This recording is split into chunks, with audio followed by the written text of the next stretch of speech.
کرنے سے دولت ختم ہو جاتی ہے اور علم کے بانٹنے سے علم بڑھتا ہے۔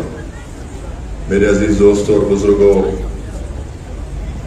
دین اسلام کے مدرسے اسلام کے قلعے کی طرح ہیں۔ یہ مدرسے رسول اللہ صلی اللہ علیہ وسلم کے فیضان کی ایک نشانی ہے۔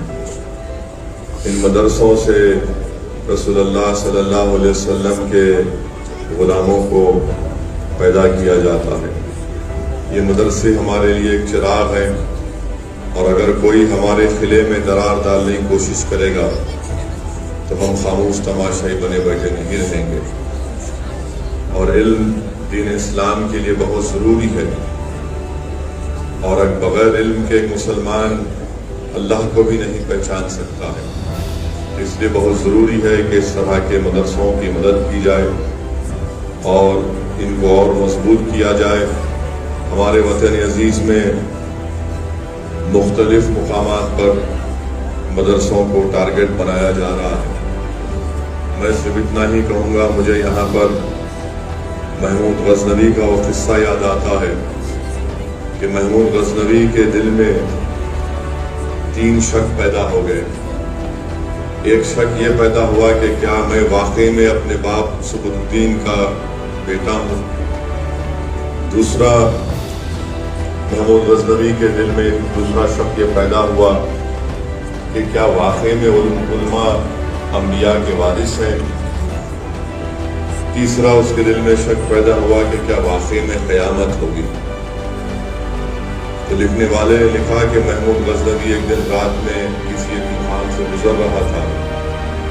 ایک غیر مسلم کی دکان تھی، اس میں چراغ جل رہا تھا، اور اس چراغ کے روشن دان سے جو روشنی آتی تھی ایک آگ کی طرح ایک روشنی آتی تھی۔ تو محمود غزنوی نے دیکھا کہ ایک معصوم بچہ بیٹھ کر اپنا سبق پڑھ رہا ہے، اور جب اس کو سبق یاد نہیں آتا تو وہ چراغ کی روشنی کو حاصل کرنے کے لیے چراغ دان کے قریب آتا اور اس کو دیکھتا اور پھر یاد کرتا۔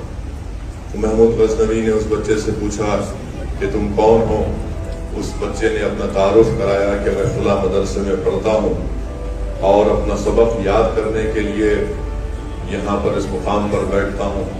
تو محمود غزنوی نے اس سے پوچھا کہ کیا تمہارے پاس چراغ نہیں ہے؟ تو بچے نے کہا کہ نہیں، دن میں مدرسے میں پڑھتا ہوں اور رات میں میرے گھر میں چراغ کے لیے تیل کے لیے پیسے نہیں ہیں۔ جب مجھے معلوم ہوا کہ اس دکان سے ایک روشنی ہے، چراغ جلتا ہے، تو میں یہاں پر آتا ہوں۔ تو محمود غزنوی نے کہا کہ بڑا متاثر ہوا اس بچے کے اخلاص سے، اس کی نیک نیتی سے۔ تو محمود غزنوی نے کہا کہ میں آج سے فلاں شخص کو یہاں پر رکھتا ہوں، وہ تم کو لینڈین دے گا، لینڈین کا انتظام کرائے گا اور تیل بھی اس میں مہیا کرا دے گا۔ تو اس بچے کی زبان سے نکلا جزاک اللہ جزاک اللہ۔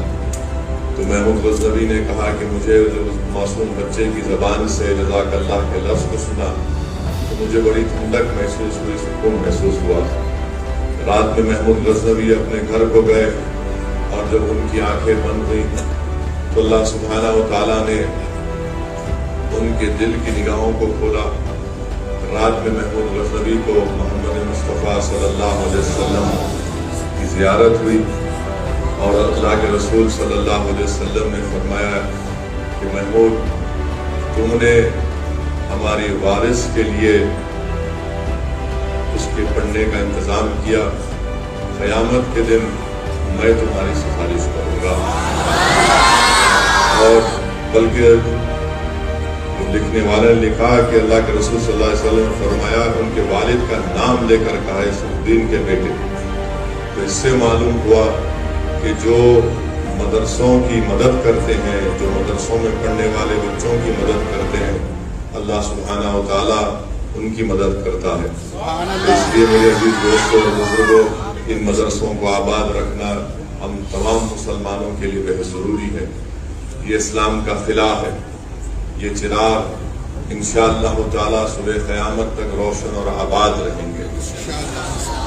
اسی لیے مشکوٰۃ شریف کی حدیث میں اللہ کے رسول صلی اللہ علیہ وسلم نے فرمایا کہ ایسے لوگ بھی ہوں گے جو بغیر حساب اور کتاب کے، بغیر عذاب اور بغیر حساب اور کتاب کے جنت کے دروازے تک پہنچ جائیں گے۔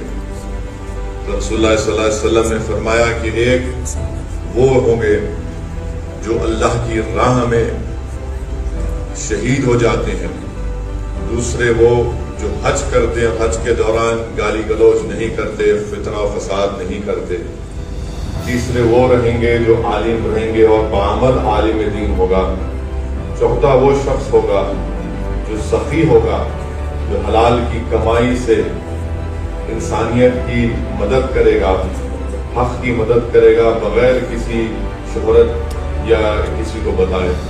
تو جب ان چار لوگوں کو جنت کے دروازے پر بغیر کسی حساب کے ذات کے پہنچا دیا جائے گا تو ان چاروں میں بحث ہوگی کہ سب سے پہلے جنت میں کون جائے گا۔ اللہ سبحانہ و تعالی حضرت جبریل امین کو بھیجائے گا کہ آپ جا کر اس کا فیصلہ کرو۔